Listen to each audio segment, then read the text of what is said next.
तो इसलिए मैं सबको जानता हूं। मैं तो अजय भट्ट को भी जानता हूं कि जब मैं रानीखेत गया था मोहन सिंह आवास में, तो धर्मशाला बगल में एक कमरे में, तो एक कमरे में इनकी मिसेज ने वही स्टोव में मेरे लिए पराठा बनाया। उस बाद जब त्रिवेंद्र रावत की शादी होगी 94 या 95 में, तो त्रिवेंद्र रावत ने एक दिन देवलोक होटल सिनार में सामने बुलाया, तो उसकी मिसेज ने भी ऐसी फूडी स्टोव में मेरे लिए पराठा बनाया, नाश्ता बनाया। मतलब एक व्यक्ति बोल दो तुम, मुझे सबको पता है। ब्लाइंड जो ब्लाइंड एजुकेशन जानता है वो अगर कुछ लिखेगा तो ब्लाइंड पढ़ लेगा उसको, लेकिन आंखों वाला की राइटिंग को ब्लाइंड कैसे पढ़ेगा, अब ये अंदाजा लगा लो आप। जी हां दोस्तों, उत्तराखंड की सियासत में फिर हलचल है। हरक सिंह रावत के ताजा बयान ने एक नई जंग को जन्म दिया है। वैसे क्यों प्रदेश की सियासत में पर्सनल अटैकिंग हो रही है? क्या यह सियासत का हिस्सा है? क्यों हरक सिंह रावत ने कह दिया कि बीजेपी के नेताओं की पत्नियां उनके लिए स्टोव में पराठे बनाती थी? इसके बाद क्या बीजेपी के तर्कस में कोई तीर है? कौन हरक सिंह रावत को दे रहा सियासी नैतिकता का ज्ञान, बताऊंगा आपको अपनी इस रिपोर्ट के जरिए। बस आप अंत तक मेरे साथ जरूर बने रहिएगा दोस्तों। नमस्कार, पहला मैं पंकज रौतेला, आप देख रहे हैं उत्तराखंड न्यूज। दोस्तों, उत्तराखंड की राजनीति में फिर से तूफान खड़ा करने वाले कांग्रेस के नेता हरक सिंह रावत ने बीजेपी के शीर्ष नेताओं पर व्यक्तिगत हमला बोला। विनोद चमोली और सतपाल महाराज के बाद बारी आई रमेश पोखरियाल निशंक की, बारी आई तीरथ सिंह रावत की, बारी आई त्रिवेंद्र सिंह रावत की, बारी आई मुख्यमंत्री पुष्कर सिंह धामी की, और हां, पूर्व मुख्यमंत्री भगत सिंह कोश्यारी की भी। हरक सिंह रावत का दावा कि इन नेताओं की पत्नियों ने उनके लिए स्टोव पर पराठे बनाए थे। वह इन सब के नहीं, कुछ के नाम आगे आपको बताऊंगा, जिससे सोशल मीडिया से लेकर सियासत में एक नया विवाद छिड़ गया है। पहले आप सुन लीजिए किस किस ने पराठे बनाए और हरक सिंह रावत ने खाए। तो इसलिए मैं सबको जानता हूं। मैं तो अजय भट्ट को भी जानता हूं कि जब मैं रानीखेत गया था मोहन सिंह आवास में, तो धर्मशाला बगल में एक कमरे में, तो एक कमरे में इनकी मिसेज ने वही स्टोव में मेरे लिए पराठा बनाया। त्रिवेंद्र रावत की मिसेज को वो खड़ी थी वहां, जब मैंने पहली कार खरीदी 93 में, उसमें शादी नहीं हुई थी त्रिवेंद्र रावत की, तो अपनी कार में बिठा के लाया। उस बाद जब त्रिवेंद्र रावत की शादी होगी 94 या 95 में, तो त्रिवेंद्र रावत ने एक दिन देवलोक होटल सिनार में सामने बुलाया, तो उसकी मिसेज ने भी ऐसी फूडी स्टोव में मेरे लिए पराठा बनाया, नाश्ता बनाया। तो मैं तो सबको जानता हूं भैया, इनकी एक को जानता हूं, मैं सबको जानता हूं मैं इनको। दोस्तों, वैसे आज बात हरक सिंह रावत की हो रही है, उनके बयानों की। इससे इतर हाल में हमने देखा, हाल के दिनों में पर्सनल अटैक, निजी तौर पर हमला कैसे हुआ उत्तराखंड की सियासत में नेताओं का एक दूसरे पर खूब हुआ। हरक सिंह रावत के बीजेपी नेताओं की कुंडली खोलने और निजी जिंदगी की बात सियासी तौर पर करना बीजेपी नेताओं को पसंद नहीं आ रहा। पर्सनल अटैक पर बीजेपी ने इस बार क्या कहा, किसका बयान आया, वो भी दिखाऊंगा। उससे पहले इस नए ट्रेंड को कुछ इस तरीके से समझ लीजिए आप। दोस्तों, हरक सिंह रावत के कड़े तेवरों को देखने के बाद बीजेपी नेताओं ने भी मोर्चा संभाला था। अभी की बयान नहीं, जब से हरक सिंह रावत एक्टिव मोड में आए तब से, अभी चुनाव की जिम्मेदारी मिलने के बाद नहीं, उससे पहले से भी। इससे पहले भी एक के बाद एक बीजेपी नेताओं ने हरक सिंह रावत पर निशाना साधना शुरू किया। आज भी यह काम हो रहा है। बीजेपी के वरिष्ठ नेता सतीश लखेड़ा का बयान आपको याद होगा। लखेड़ा ने तो अपने बयान में हरक सिंह रावत को उत्तराखंड की राखी सावंत करार दिया था। साथ ही अन्य कई नेताओं ने हरक सिंह रावत पर निशाना साधा। बीजेपी नेता सतीश लखेड़ा का बयान सामने आते ही कांग्रेस की तरफ से भी मोर्चा संभाला गया। कांग्रेस नेत्री हैं सोनिया आनंद। सोनिया आनंद ने पलटवार करते हुए कह दिया था कि लखेड़ा जी तो खुद राजनीति के सनी लियोनी बनते जा रहे हैं, बनने की लाइन में सबसे आगे खड़े।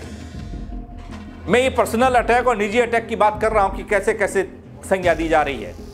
नेताओं के इन बयानों को देखकर तो लग रहा था उस दौर में जैसे पॉलिटिक्स नहीं बल्कि नेटफ्लिक्स पर एक कोई सीरीज चल रही है, नया ट्रेलर लॉन्च हुआ है उसका और उसे हम देख रहे हैं।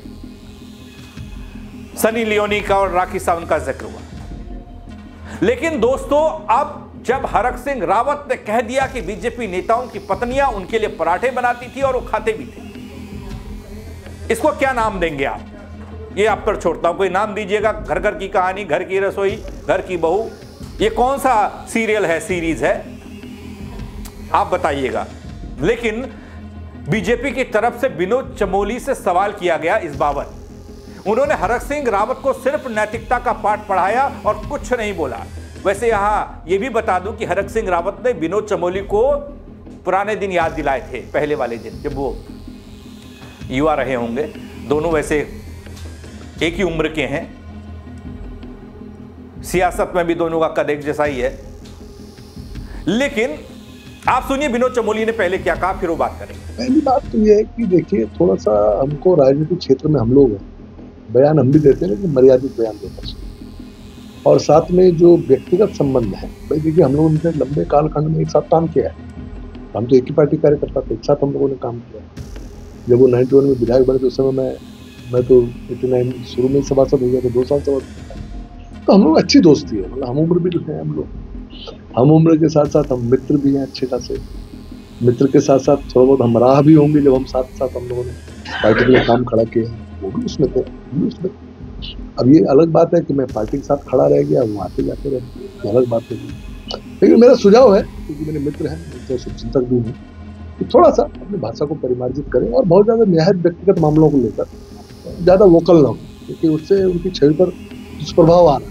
क्योंकि अब वो प्रोफेसर रहे हैं भाई, PhD हैं, तो उनकी जो गरिमा है, जो उनकी शिक्षा है, मैं तो PhD नहीं हूँ, वो ये माना जाना चाहिए कि वो उच्च शिक्षा प्राप्त है, यूनिवर्सिटी के प्रोफेसर रहे हैं, तो उनकी भाषा में भी दिखना चाहिए, उनका आचरण में भी दिखना चाहिए। तो इस गरिमा को कहीं ना कहीं मैं समझता हूँ उनको विचार करना चाहिए कि भाई इसको कैसे मेंटेन करें, क्योंकि नहीं तो ठीक नहीं है भविष्य। वैसे दोस्तों, इससे पहले विनोद चमोली को लेकर हरक सिंह रावत ने कहा था कि विनोद चमोली के रोजगार की जिम्मेदारी हरक सिंह रावत ने ली थी। बकौल हरक सिंह रावत, जब मैं मंत्री था उत्तर प्रदेश सरकार में, मैं विनोद चमोली के घर पर लंच करने गया था। तब उनकी मां ने कहा था हाथ जोड़कर कि बेटा विनोद का ख्याल रखना, इसलिए मैं विनोद चमोली के खिलाफ कुछ नहीं बोलूंगा। और इधर विनोद चमोली ने भी ऐसा ही कुछ बोला नहीं, जैसे कि विनोद चमोली पर कमेंट नहीं किया, लेकिन मां की याद दिला दी, पुराने दिन याद दिला दिए। कहा रोजगार यानी कि बेरोजगार थे विनोद चमोली, वो मंत्री थे हरक सिंह रावत। तो उसमें दोनों तरफ से कमेंट तो नहीं, लेकिन हाँ तंजिया लहजा जरूर चल रहा है। इससे इतर आज की चर्चा इस बात की कि सियासी तौर पर भी तेज हो चली है ये पर्सनल अटैकिंग। बीजेपी के नेताओं की पत्नियों ने हरक सिंह रावत के लिए स्टोव पर पराठे बनाए, इस पर चर्चा हो रही है। वैसे तो दोस्तों हरक सिंह रावत ने इस ताजा बयान पर मैं आपको खबर बता चुका हूं, दिखा चुका हूं कि कैसे बम फोड़े, कैसे वार किया, कैसे पर्सनल अटैक किया, कैसे एजुकेशन को लेकर सवाल उठाए। एजुकेशन के लेकर सवाल तो छोड़िए कि वो फेल बताया कई नेताओं को, कहा गलत जानकारी दे रहे हैं। लेकिन फिर भी बता देता हूं, जहां एक तरफ हरक सिंह रावत बीजेपी नेताओं की पत्नियों का जिक्र कर रहे थे, वहीं दूसरी तरफ हरक सिंह रावत ने बीजेपी नेताओं की शिक्षा की बात की, जिसमें उन्होंने तीरथ सिंह रावत के जर्नलिज्म डिप्लोमा में फेल होने का जिक्र किया। दावा करते हुए कहा कि डंगाल जी से कहकर उनका एडमिशन तो करवाया, लेकिन एग्जाम में मदद न कर पाने से असफल रहे तीरथ सिंह रावत। वैसे तीरथ सिंह रावत डिप्लोमा बताते हैं, या वो हालांकि उन्होंने बैचलर डिग्री की थी शायद। उनके जो पुराने साथी रहे होंगे जिन्होंने उनके साथ जर्नलिज्म किया, वो लोग फेसबुक पर लिख रहे थे कि वो डिप्लोमा नहीं, उन्होंने डिग्री ली थी। रावत ने अपनी पुरानी जान पहचान का हवाला देते हुए कहा कि मैं सबको जानता हूं, बाएं दाएं हर एक को जानता हूं, एक नाम बोल दो सब बता दूंगा उसके बारे में, वो सुन लीजिए। मतलब एक व्यक्ति बोल दो तुम, मुझे सबको पता है। दोस्तों हरक सिंह रावत ने अजय भट्ट का उदाहरण देते हुए बताया था कि रानीखेत में मोहन सिंह रावत के घर उनकी पत्नी ने पराठे बनाए थे। पराठे चल रहे हैं अभी तक। यहां तक कि भगत सिंह कोश्यारी की उत्तरांचल किताब का जिक्र किया, उनकी किताब आई और दावा किया हरक सिंह रावत ने कि 1000 प्रतियां बेची उन्होंने, जिससे खर्च चलता था। खनन घोटाले पर भी रावत ने तंज कसा कहते हुए कहा कि धामी सरकार में रिपोर्ट देने के एक ही दिन हरिद्वार और उधम सिंह नगर डीएम को शिकायतें भेजी गई, लेकिन उसी दिन पट्टे जारी हो गए, ठीक धन सिंह जी की जमीन घोटाले की तरह। यानी कि धन सिंह रावत को भी लपेटा। धन सिंह रावत जी का मुझे पता है, डॉक्टर सूद जो हमारे ब्लाइंड प्रोफेसर थे पॉलिटिकल साइंस, उनके अंडर में उन्होंने जो है पीएचडी किया। अब सोच लो आप, कोई ब्लाइंड एजुकेशन जानता है वो अगर कुछ लिखेगा तो ब्लाइंड पढ़ लेगा उसको, लेकिन आंखों वाला की राइटिंग को ब्लाइंड कैसे पढ़ेगा? अब ये अंदाजा लगा लो आप। तो दोस्तों देखा जाए तो राजनीति और व्यक्तिगत बयान अब इतने ज्यादा घुल मिल चुके हैं कि कभी कभी साधारण बातें भी बड़ा बवाल खड़ा कर देती हैं। उत्तराखंड में इन बयानों के शोर ने साफ कर दिया कि नेताओं की निजी टिप्पणियां अब सिर्फ निजी नहीं रह गई, वो सार्वजनिक हो गई है। भला आप क्या कहेंगे इस सियासत को लेकर? कमेंट के जरिए बताइएगा, खबर को शेयर कीजिएगा। मेरे साथ जुड़ने के लिए आप सबका बहुत शुक्रिया। जय उत्तराखंड। तो इसलिए मैं सबको जानता हूं, मैं तो अजय भट्ट को भी जानता हूं कि जब मैं रानीखेत गया था मोहन सिंह आवासी में, तो धर्मशाला बगल में एक कमरे में, तो एक कमरे में इनकी मिसेज ने वही स्टोव में मेरे लिए पराठा बनाया। उस बाद जब त्रिवेंद्र रावत की शादी होगी 94 या 95 में, तो त्रिवेंद्र रावत ने एक दिन देवलोक होटल सिनार में सामने बुलाया, तो उसकी मिसेज ने भी ऐसी फूडी स्टोव में मेरे लिए पराठा बनाया, नाश्ता बनाया। मतलब एक व्यक्ति बोल दो तुम, मुझे सबको पता है। ब्लाइंड एजुकेशन जानता है वो अगर कुछ लिखेगा तो ब्लाइंड पढ़ लेगा उसको, लेकिन आंखों वाला की राइटिंग को ब्लाइंड कैसे पढ़ेगा? अब ये अंदाजा लगा लो आप।